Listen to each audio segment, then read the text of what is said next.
And we're live. So welcome to today's market update. Today is January 24th, Thursday.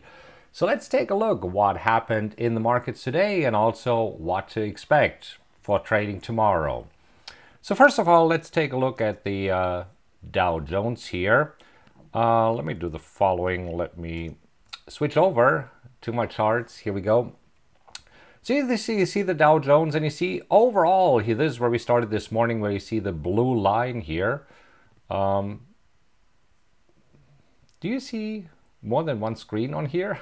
I'm trying to figure out what am I seeing here. Maybe I'll move this out of the way. This is why this is live. All right, here we go. You see the vertical blue line, and this is where we started this morning. As you can see, the Dow all over the place today. First went down, up, down, up, down, so all around. And we finished the day slightly lower. As you can see, the Dow down 22 points, 0.09%. So this is what happened here in the Dow. So why?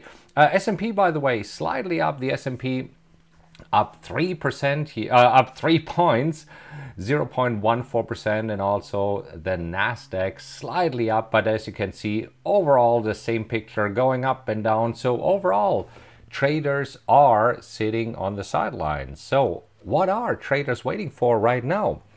Well, you see, earnings were pretty good. Well, we'll take a look at a few stocks here in just a moment. But Commerce Secretary Wilbur Ross, he put a damper on the mood after saying that US and China are still miles and miles away from reaching a deal. And this is why right now traders are waiting of what's gonna happen. So they were up a little bit this morning, then traded sideways for most of the day. And this is where we saw that overall the markets are mixed. Dow slightly down, S&P and NASDAQ slightly up. So what was moving the markets right now? Let's take a look at some stocks here. First of all, we had Texas Instruments reporting. I want to switch back to daily charts here. So Texas Instruments, TXN, reported earnings, and earnings were better than expected, and Texas Instruments jumped 6.9% here. Also, airlines look good all over the place. I mean, it doesn't matter what airline you looked at. American Airlines had better than expected numbers, up 6.35%. Southwest Airlines, gotta love their symbol, LUV, love. There you go. Anyhow, Southwest Airlines up 6.25% here, and also JetBlue, there we go, JetBlue up 5.1%. So all the airlines are taking flight. Now, one thing that stood out today, you might have heard about PG&E. This is the company, Pacific Gas and Electric. And at first they said, well, those might be the guys who started the fire in California, the campfire. By the way, why do they call it campfire? It sounds so harmless, and it was a devastating fire. Wasn't it one of the largest wildfires in California? I think the term campfire is a little bit misleading. Anyhow, so Pacific Gas and Electric, PG&E, supposedly had some faulty power lines that caused this, and this is why it was going down, and they were on the verge of bankruptcy. However, today, California investigators cleared the company from liability related to the 2017 Tubbs wildfire. Now, this was 2017. This was not last year's campfire.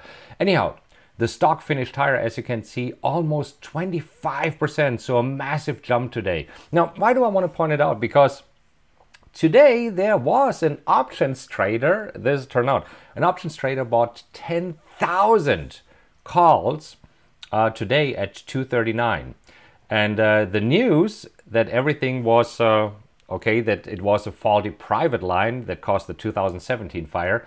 Anyhow, so he bought 10,000 options at 2:39, and half an hour later at 3:10, the news came out that it was a faulty private line and not PG&G's line that caused it. So anyhow, the trader invested $200,000, and at some point it was worth $3.7 million. insider trading? Well, I'm pretty sure that the SEC will look into this. So let's take a look. Where do we stand overall? So the Dow Jones, as you can see, we had this meltdown here in October, November, and then especially in December. Bounce back right now. Traders are waiting of what's going to happen here.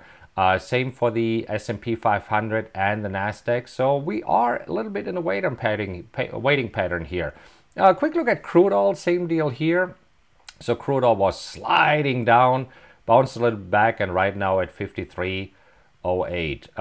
Now, for those of you who are interested in Bitcoin, so Bitcoin slightly up today, pretty much unchanged, as you can see, still hovering around $3,500 here, 3,567 to be exact. So, what to expect tomorrow on Friday?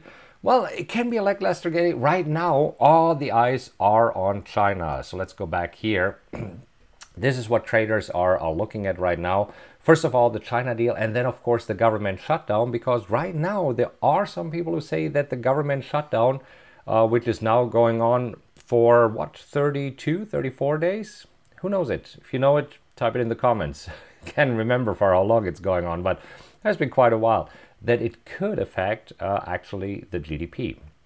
So these will be the two main things. And the third thing then, of course, is earnings, and see what other companies are reporting.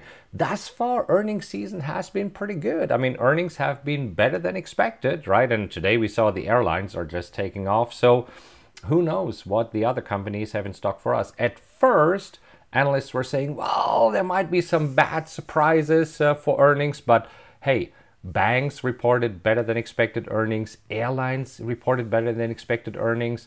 Then also IBM and today Texas Instruments, better than expected earnings. So we'll see. The three main things that right now are on the focus for traders are definitely the US-China trade saga, trade debacle, trade drama, right? Whatever you want to call it. Secondly, the government shutdown and how it might affect the economy. And then, of course, earnings. All right. I hope that you have a terrific evening. And I'll talk to you again very soon.